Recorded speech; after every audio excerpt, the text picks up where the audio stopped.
You're watching the award-winning GHS-TV, a nationally recognized student television station.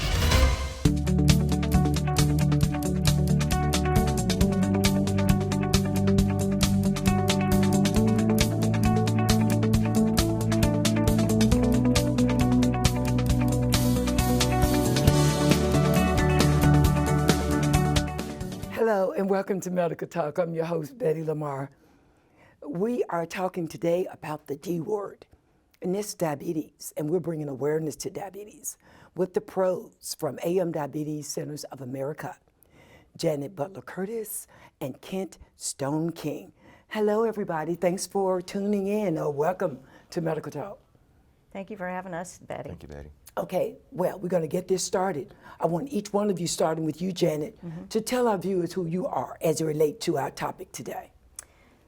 My name's Janet Curtis. I am coming to you not only as an employee of a diabetic center and a practice administrator, but I'm coming to you as a mother of a type 1 diabetic.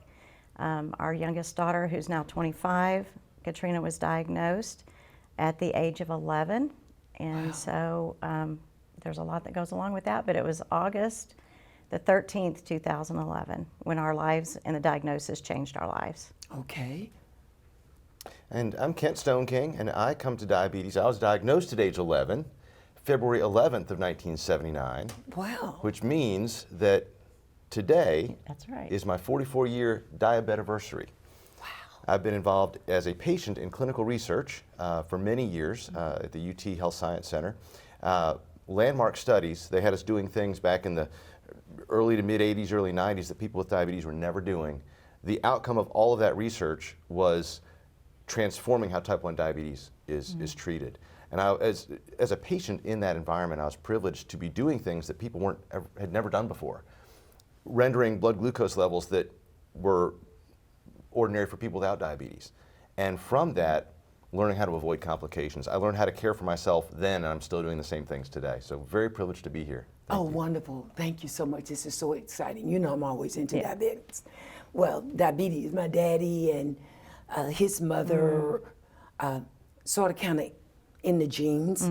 I just decided that I wasn't going to claim it, but it's heavy on my dad's side of the family. They used to call it sugar. Sure. She had sugar, or he had sugar. So Janet, let's start here. Now, you know, I'm well aware of AM Diabetes and Endocrinology Center. Correct. So why don't you tell our viewers the difference between AM Diabetes and Endocrinology Center on Cape Bond versus AM Diabetes Centers of America? I'd love to share that with you. Okay. So we at AM Diabetes Centers of America, there's many facets to it. Our first facet is, of course, patient care. Another facet that we have is our educational department is centered within AM Diabetes Centers of America. Kent is actually our Director of Education and Self-Management Care Program. So we have, that's a big part of what we do. You do not have to be our patient to come and be a part of our education. Our education program alone has shown to drop an A1C of 1.3, which is tremendous. If you're familiar with what an A1C number is, it's incredible. That is just, we want to share that with the whole tri-state area. Even people outside of the tri-state is our goal. But let me tell you that it makes a huge difference at class. So educating patients is a big part of AM Diabetes Centers of America.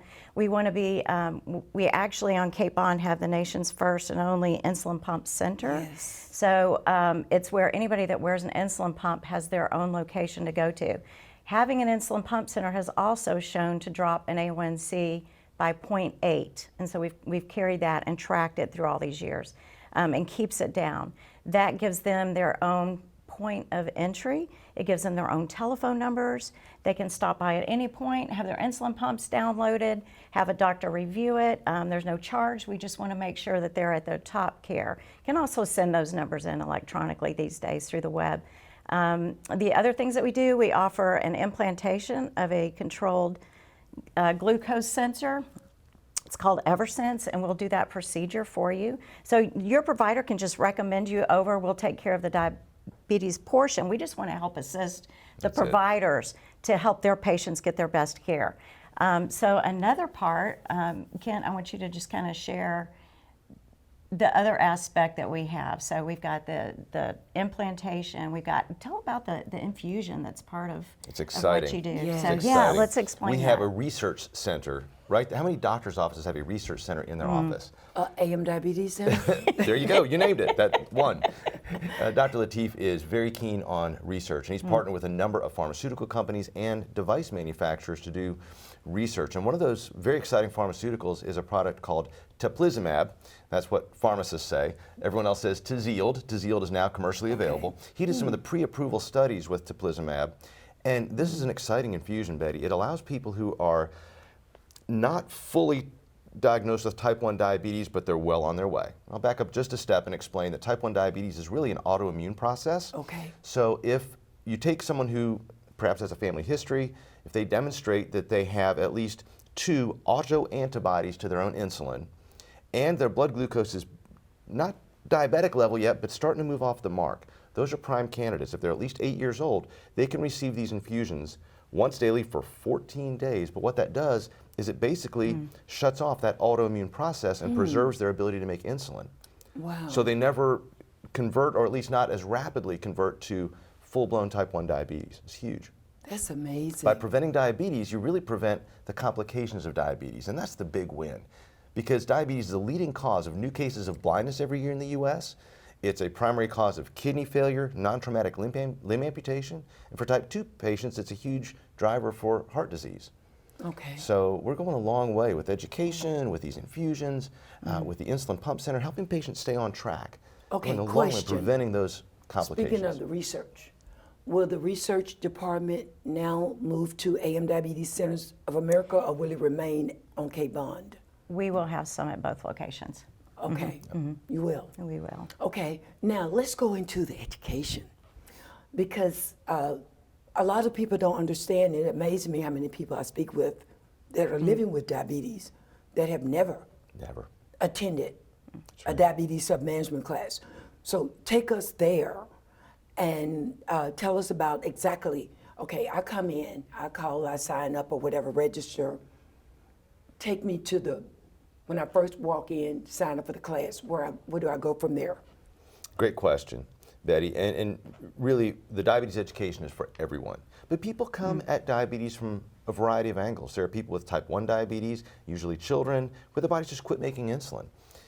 There are many more people. That represents about 5% of all people with diabetes. The other 95% are people who develop diabetes during their lifetime.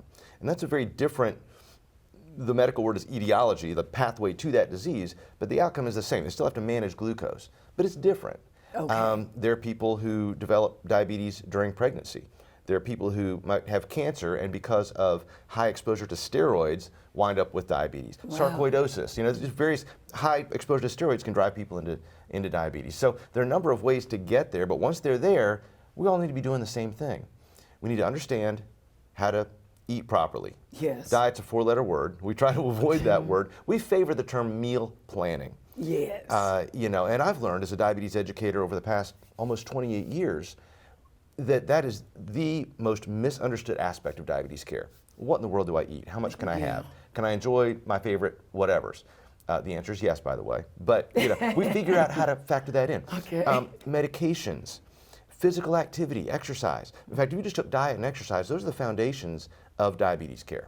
Those are the foundations of good health. Yes. No matter what, as a Period. pharmacist, we can pile on top, medication-wise. If you don't have the diet and exercise right, none of the rest of it's going to work, at least not for long. Okay. So we teach that. Now, you mentioned something, and I have to go back so I won't forget. You mentioned something very important. We all need to eat healthy. So at some point, will AM Diabetes Centers of America just offer nutrition classes for, say, like somebody like me that don't have diabetes, not living with it? Hopefully I won't claim it. But still may need nutrition, We already training in do. nutrition. We already do. We have a licensed dietitian, Hannah White, on Perfect. staff. Okay. And you can make appointments with Hannah just to do, we call it medical nutrition therapy. It's covered by insurance, and she'll sit down and answer any questions you might have about how to eat right. One exciting thing in the future is a teaching kitchen. Yes. So Oh, we are wow. looking to having a teaching kitchen as well with AM Diabetes Centers of America. That's amazing. We need to bring the cameras out for that for sure, right? Yeah, right. Yeah. So Janet, tell me, we're going to go back to education because we still have the second half of the show. We're going to really delve into that even more because that's so important. Tell us, our viewers, a little bit more about what Janet Curtis, exactly what your, because I know you. Yes. You're the most focused, organized person that I've ever met. So tell me exactly what your role is at the Centers of America. So my role will be practice administrator. Okay. I will be overseeing the clinic as a whole. Another part that I did not actually mention yet is we're going to have an acute care center. So let's say you wake up in the morning, you have a 400 blood sugar, and you know, instead of going to the hospital for it, Yes. you can come to us. We can take care of you. We can bring that sugar down. We had one happen just a few weeks ago. Somebody came into our clinic. By noon, they were going home. So that saves that stay. It gives you a much more comfortable environment to be in. Yes. You know, and Versus we can the emergency room. Oh, and Right. the cost of the emergency Yes, room, oh my because you're God, paying a yes. copay as opposed to, Yes. paying an emergency room bill. But so I'm going to oversee all of that's transpiring. We have a great group of dedicated people that will be there to serve you and bless you. And it's just my goal to keep those group of people just serving you and coordinating and keeping it all flowing well. Okay, so now my dad, a few days ago, my sister, she lives with my dad now, since he had a little tumbling fall. So she mentioned that his sugar was 300.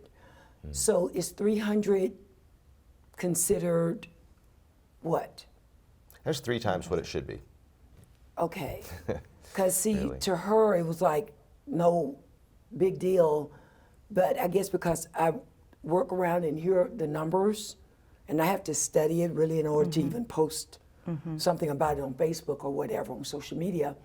So when we come back after this break, we want to go back into the A1C again and the numbers so we can let people know, when do you really need to call us? What is considered, when do you know if 300 is out of bounds or not, okay? And then we're going to get into that because I want to know more about A1C and all those wonderful devices. We'll be right back with more medical talk. Watch this space.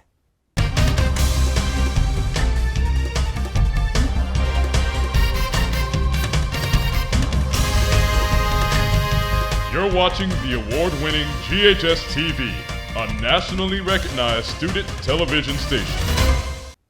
Welcome back to Medical Talk. I'm your host, Betty Lamar. We're talking about diabetes, and I'm here with the pros from AM Diabetes Centers of America. Okay, now, Janet, Kent, we're back. I need to know, we left off with, talking about A1C, but that automatically sort of kind of got my brain ticking about, let's talk about the difference between type 1 and type 2 for those people that don't know the difference. Yeah, because a lot of people just assume type 2 because that's what the world's familiar with. Yes. As Kent said, type 1 is about 5% of those who are diabetic.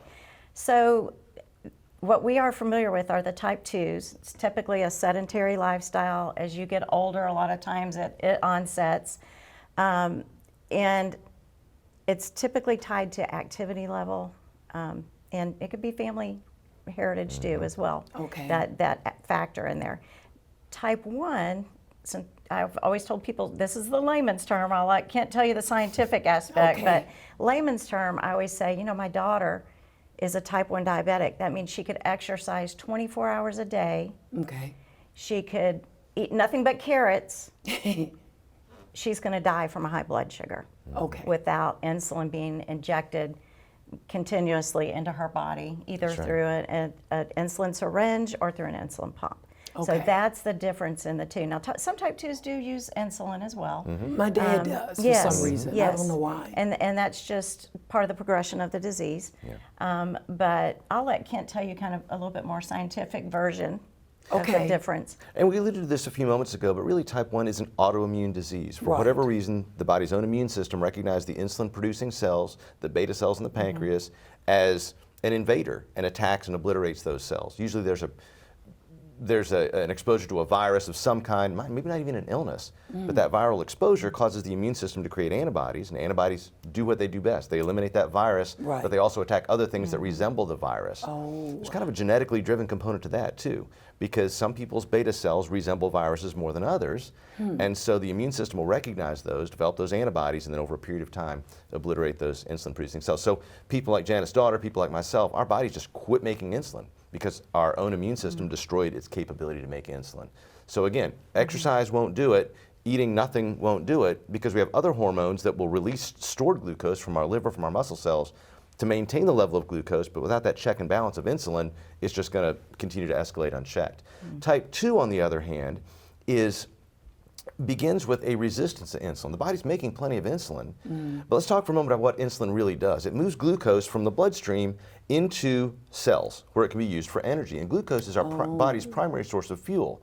So it's very important to be able to have glucose available for energy, but it's got to get into the cells to do that. So cells have a series of, we'll just call them doors, little doors on those cells, and they open and the glucose goes in and insulin opens the doors, and that works real well until one day, we'll just say the hinges on those doors start to get a little bit rusty. They still open, it's not an all or none proposition, but they just don't open as well as they used to. So the body responds by saying, okay, the doors aren't opening quite as well, let's make more insulin to force them open. And there's an overproduction of insulin. Well, as there's more insulin produced, believe it or not, more rust accumulates on the hinges, and it's just kind of this chase. Insulin resistance is what we call the rust on the hinges, and then insulin production is trying to keep pace with resistance, but eventually production can't keep pace, and those insulin producing cells start to wear out. When they wear out, they die out, and Betty, they don't regenerate.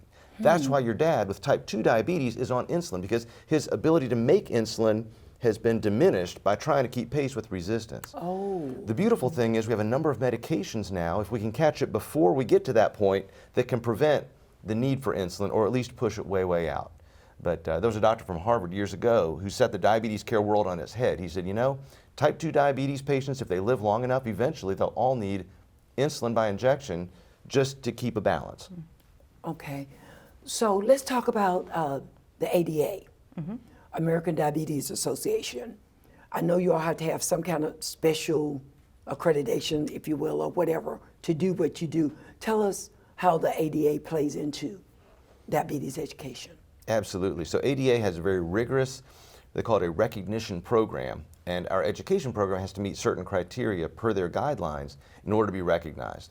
And our educator, Terry Moore, Terry's an RN, longtime educator, wonderful lady. She has worked very diligently to bring our program up to that standard. And she's been at AM Diabetes for years and has achieved and maintained that standard over the years. As you can well imagine, there's a lot of documentation that goes into accreditation, reaccreditation, maintaining that. But the program, the excellence of the program that she's developed has been able to maintain that. And that's the highest recognition for diabetes education programs in the country. Okay, and so speaking of Mrs. Moore, so will Mrs. Moore continue the diabetes education on Cape Bond, or will she be with AM Diabetes Centers of America? We are going to be able to offer it in different locations. Oh, wow, that's So what I was trying to get to. Yes, okay. yes. So we will be different locations. We have plans to go to people at some point. We will be, it's Like homebound in the plans. people?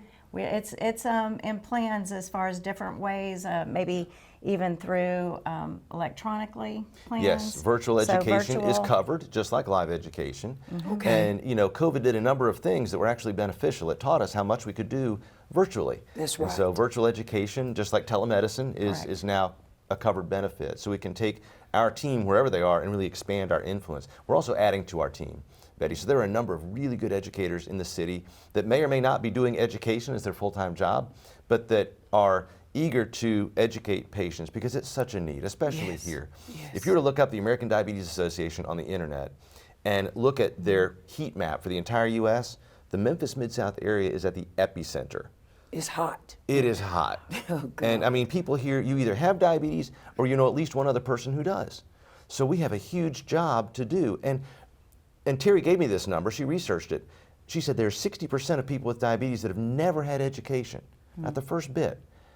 the people I meet, I tend to think that number is probably higher, but that's the number that's been published, 60%. And of those who are educated, if it's been 6 months since their education, they've fallen off the wagon. Frankly, they've forgotten most of what they learned. We're busy people. So to educate people early in their diagnosis, preferably as soon as possible after diagnosis. Say, okay, you have diabetes, don't panic.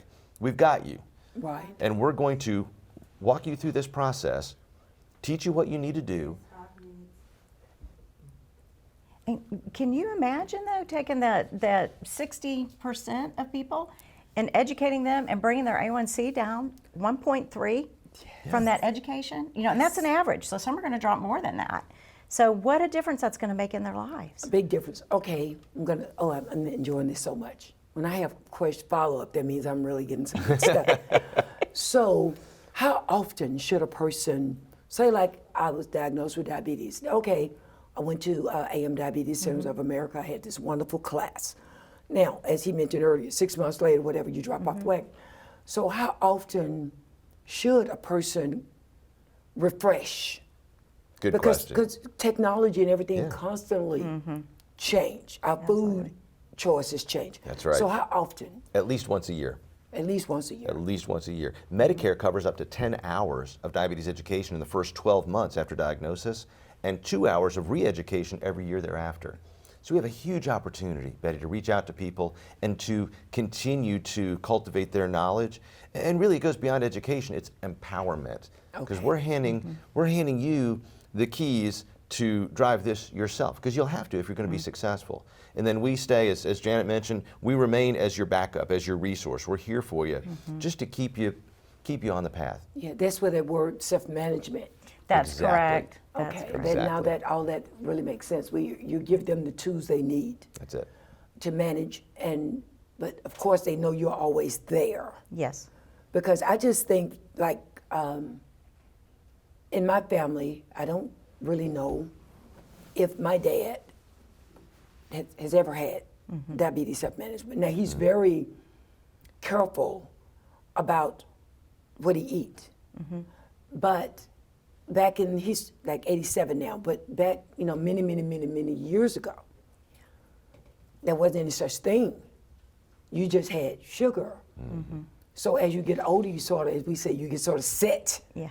in your ways. So now probably the chance of getting him in a class, that's where virtual will come in handy, because my sister can sit him in front of the computer so he can learn. Right. Now, let me tell you something else that's really neat. Okay. So it's not only you that can come to the class or your dad that can come to the class, but he can bring a support person with him to the Absolutely. class. In fact, that's So even whether better. it's a spouse or your more sister, or his daughter to come with him. Okay. Somebody can come and attend that class. So since she lives with him, that would be the ideal person to go and also be educated with him to know exactly how to handle his diet and encourage him along That the also way. builds in a layer of accountability, which is always a good thing. Yes. That's Now, this is another big question. I know it's still a little early in the game, but what is your overall vision right now for, because when I see AM Diabetes Centers of America, my scope is outside of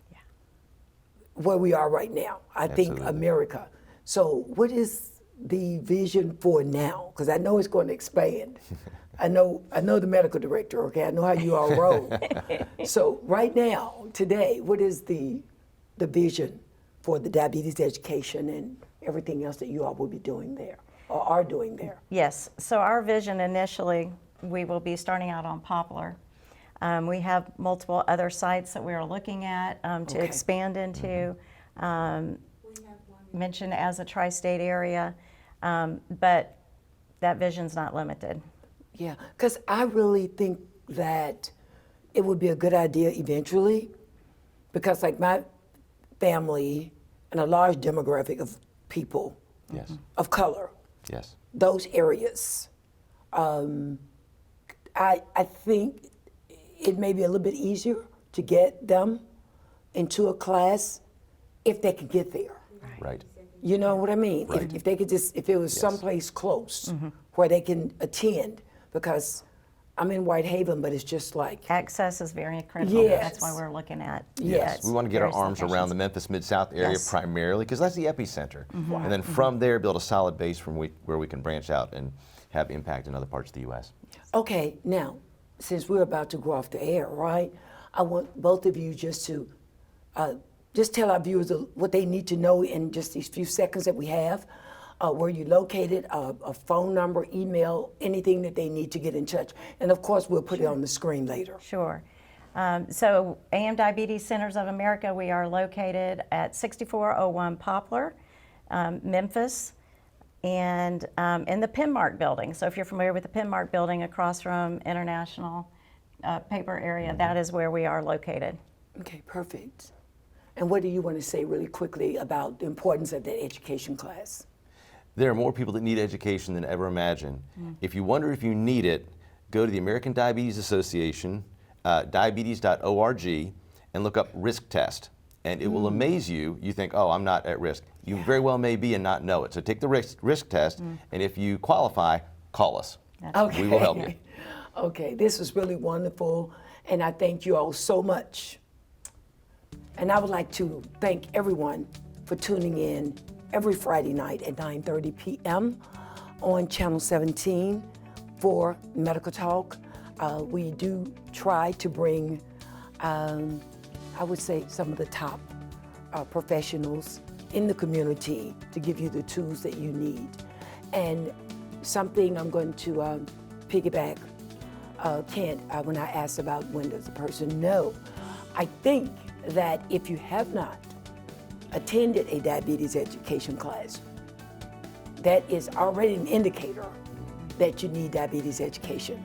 So again, I'm Betty Lamar, and from all of us at GHS-TV, we would like to thank you for tuning in, and we look forward to seeing you again soon.